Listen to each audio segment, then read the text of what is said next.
আসসালামু আলাইকুম। কেমন আছেন? আনিসুল হক এবং সালমান এফ রহমান পুলিশের রিমান্ডে। স্বাভাবিকভাবে এই কৌতূহল তো আছেই। রিমান্ডে যখন থাকে কেউ তার বিষয়ে তেমন কিছু জানা যায় না। তবে আলোচিত এই দুজনকে ঘিরে যেহেতু অনেক কৌতূহল এবং পুলিশও কিছু কিছু তথ্য জানাচ্ছে, তাতে দেখা যাচ্ছে যে এই দুই ভিআইপি বলা যায় বন্দী অত্যন্ত কঠিন জীবনযাপন করছেন। তারা ডিবির যে সেলের মধ্যে আছেন অত্যন্ত সাধারণ কয়েদিদের মতনই, যেখানে চোর ছেঁচড়াদের স্থান হতো সেই জায়গায় তাদের স্থান হয়েছে। সকালবেলায় ডিম, রুটি, সবজি এই সমস্ত সাধারণ খাবার তাই খাচ্ছেন। কিন্তু যেটি কর্মকর্তারা বলেছেন, তারা এখনো ট্রমার মধ্যে আছে। তাদের বিশ্বাস হচ্ছে না যে এইভাবে শেখ হাসিনা সরকারের বা তাদের সরকারের পতন করতে পারে। তাই যদি জানা থাকতো তাহলে তারা অনেক আগেই দেশ ছেড়ে ভাগতো। দুজনেরই যে পরিমাণ আর্থিক সক্ষমতা, শত শত হাজার হাজার কোটি টাকার মালিক, এই এত টাকার মালিক হয়েও কোনো কাজে আসলো না সেই টাকা। এমনকি তাদের আইনজীবী পর্যন্ত নিয়োগ করতে পারেনি যে তাদের জন্য কেউ মুভ করবে। ফলে পুলিশ 10 দিনের রিমান্ড চেয়েছে, সেই 10 দিনই তাদের জুটেছে। এবং তারপর যে পরিমাণ অক্ষত গালি গালাস, তারপরে জুতা, স্যান্ডেল, ডিম, পচা ডিম যেভাবে তাদের মুখের উপরে এসে পড়েছিল, শুধু ভাগ্য ভালো যে তাদের হেলমেট পরা ছিল এবং লাইফ জ্যাকেট ছিল, ফলে আঘাত পাননি। কিন্তু যেই তাদের কসরত, শারীরিক কসরত, এটা তো মানুষ দেখেছে। যথেষ্ট ধাক্কা, ধস্তাধস্তি তাদেরকে সামলাতে হয়েছে। তো এখন তারা অনেকটাই নির্বাক, নিথর হয়ে আছে। এখানে বলা হচ্ছে খাবারের তালিকা আছে সকালে ডাল, রুটি, সবজি এবং দুপুরেও রাতে ভাত, মাছ, মাংস, ডাল, সবজি। ডিবিতে তাদের রাখা হয়েছে সাধারণ অপরাধীদের মতো। এক্ষেত্রে তারা কোনো বিশেষ সুবিধা পাচ্ছেন না। তাদের চাহিদা অনুযায়ী ওষুধ ও কাপড় চোপড় বাইরে থেকে দেওয়া হয়েছে।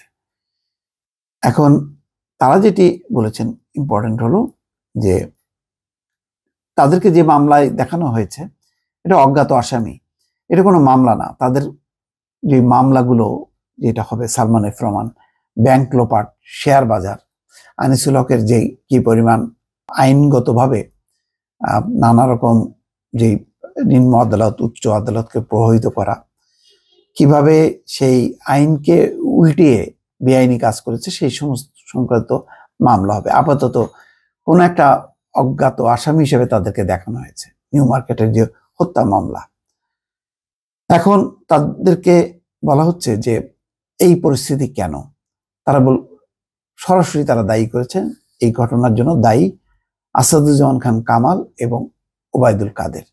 তারা দুজনে এত অ্যাগ্রেসিভ ছিলেন যে তাদের কারণে শেখ হাসিনাকে যে বোঝাবেন যে না, এটা আপোষ করতে হবে, আলোচনা করতে হবে, সেটা সম্ভব হয়নি। ওবায়দুল কাদের এবং আসাদুজ্জামান খান কামাল দুজনে বিশ্বাস করতেন শক্তি দিয়ে, অর্থাৎ পুলিশি যেই শক্তি দিয়ে এই আন্দোলন মোকাবেলা করা সম্ভব। তো সেই কারণে শেষের দিকে এই দুজনকেই কিন্তু দায়িত্ব দেওয়া হয়েছিল। সেটা দেখা গেছে যে সালমান এফ রহমান এবং আনিসুল হক দ্রুত ছাত্রদের সঙ্গে আলোচনার আহ্বান জানাচ্ছেন, কিন্তু ততক্ষণে পরিস্থিতি চেঞ্জ হয়ে গেছে। তখন দাবি একটাই, সেটা হচ্ছে সরকারের পদত্যাগ। তো যার কারণে আর তাদের পক্ষে আর সামলানো সম্ভব হয়নি। এখন এই দুইজন থাকবেন 10 দিন। তাদের এই ডিবির এই লাইফ তারপরে আদালতে তোলা হবে। নিঃসন্দেহে বোঝাই যায় তাদের যে অপরাধ, তাতে তারা জামিন পাবেন না। এবং ইতিমধ্যে 10 দিনের মধ্যে আমার ধারণা যে আরো অনেক মামলা আস্তে আস্তে জমা হতে থাকবে। ইতিমধ্যেই মামলার পাহাড় জমতে শুরু করেছে। স্বাভাবিক, দেশের বিভিন্ন জায়গায়, শুধু তো ঢাকা না, ঢাকার বাইরে থেকে, যেমন বগুড়া থেকে আজকে মামলা হয়েছে শেখ হাসিনার বিরুদ্ধে। এখন সালমান এফ রহমান, আনিসুল হক তাদের অসংখ্য মামলার আসামি হবে। তো রিমান্ড শেষে আবার হয়তো রিমান্ড অথবা কারাগার, আদালত আর রিমান্ড। যেভাবে 15টা বছর বিরোধী দলের নেতা কর্মীদেরকে তারা এইভাবে অসত্য মিথ্যা মামলা দিয়ে তাদেরকে মানে পাক খাইয়েছে, এই জেল, রিমান্ড, আদালত। তো সেই একই পরিণতি তাদের।